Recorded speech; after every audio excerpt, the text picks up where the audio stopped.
कौन होगा प्रधानमंत्री नरेंद्र मोदी का उत्तराधिकारी, ये भारतीय राजनीति में चर्चा का सबसे पसंदीदा विषय है। 2014 में वेव इलेक्शंस हुए और मोदी जी सत्ता में आए। तब से ही उनके पॉलिटिकल सक्सेसर के बारे में भी चर्चा शुरू हो गई। सबसे पहले नाम आया अमित शाह का, जो 2014 में भाजपा के प्रेसिडेंट बने और उसके बाद देश के गृह मंत्री। शाह को मोदी जी के राइट हैंड की, उनके विजय के पीछे होने वाले चाणक्य की उपमा दी गई। जाहिर सी बात है, लोगों को लगने लगा कि देश के अगले प्रधानमंत्री वही बनेंगे। पर चर्चा यहाँ तक नहीं रुकी। इस रेस में मनोहर पर्रिकर, नितिन गडकरी जैसे दिग्गजों के नाम भी आए, पर वो समय के साथ पीछे छूट गए। तो फिर आज चर्चा किसकी है? आज के दौर में भारत युवाओं का देश है, इसलिए रेस में सबसे आगे होने वाले नाम भी भाजपा के जनरेशन नेक्स्ट में से ही है। 55 साल के महाराष्ट्र के सीएम देवेंद्र फडणवीस और 53 साल के उत्तर प्रदेश के सीएम योगी आदित्यनाथ का नाम चर्चा में सबसे आगे है।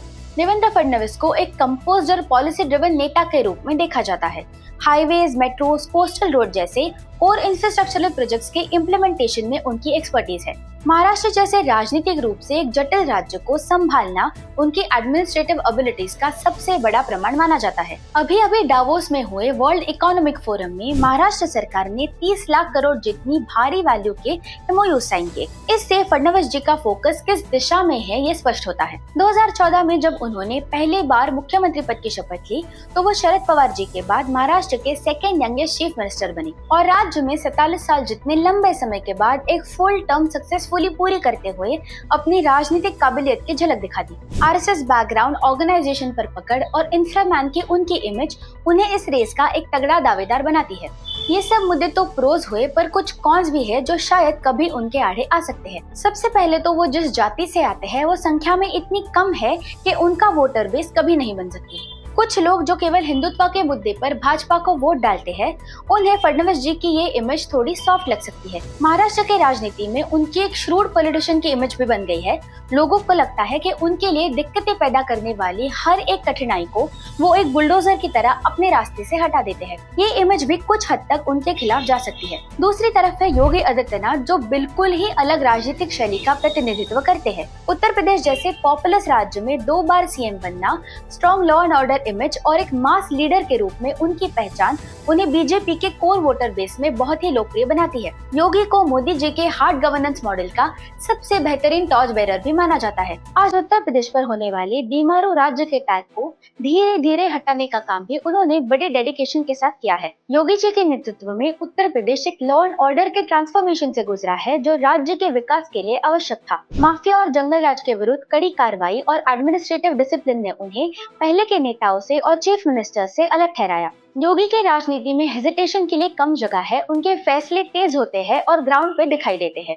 साथ ही उनकी राजनीतिक पहचान सिर्फ प्रशासन तक सीमित नहीं है। योगी आदित्यनाथ एक आइडियोलॉजिकल फेस भी है, जो बीजेपी के कोर एजेंडा को रिप्रेजेंट करते हैं। ये हुए उनके स्ट्रॉन्ग पॉइंट्स, पर क्या वो उत्तर प्रदेश की आर्थिक उन्नति में राज्य का नेतृत्व कर सकते हैं, ये प्रूव होना अभी बाकी है। क्योंकि यूपी सबसे पॉपुलस राज्य है, वहाँ अगर रोजगार बढ़े, इकोनॉमी मजबूत हो, तो भारी मात्रा में लोग इससे पॉजिटिवली अफेक्ट होंगे। क्या योगी जी अचीव कर पाते हैं, ये देखना अभी बाकी है। इसके अलावा क्या वो भारत का प्रतिनिधित्व ग्लोबल स्टेज पर कर पाएंगे, इसके बारे में भी लोगों के मन में आशंका है। अभी के लिए तो लग रहा है कि इस रेस में ये 2 प्रमुख नाम है, पर बाजी कभी भी पलट सकती है। भाजपा में लीडरशिप के निर्णय काफी अनप्रेडिक्टेबल होते हैं। इसकी झलक हमें राजस्थान और मध्य प्रदेश जैसे राज्यों में चुनाव के बाद स्पष्ट रूप से देखने मिली। शायद यही वजह है कि भाजपा अभी किसी भी उत्तराधिकारी का नाम खुलकर सामने नहीं ला रहा। पार्टी जानती है कि मोदी जी का करिश्मा और उनकी चुनाव जीतने की क्षमता अभी भी अनमैच्ड है, और जब तक वो खुद सत्ता में है, तब तक ये चर्चा सिर्फ एक पॉलिटिकल स्पेकुलेशन बनेगी।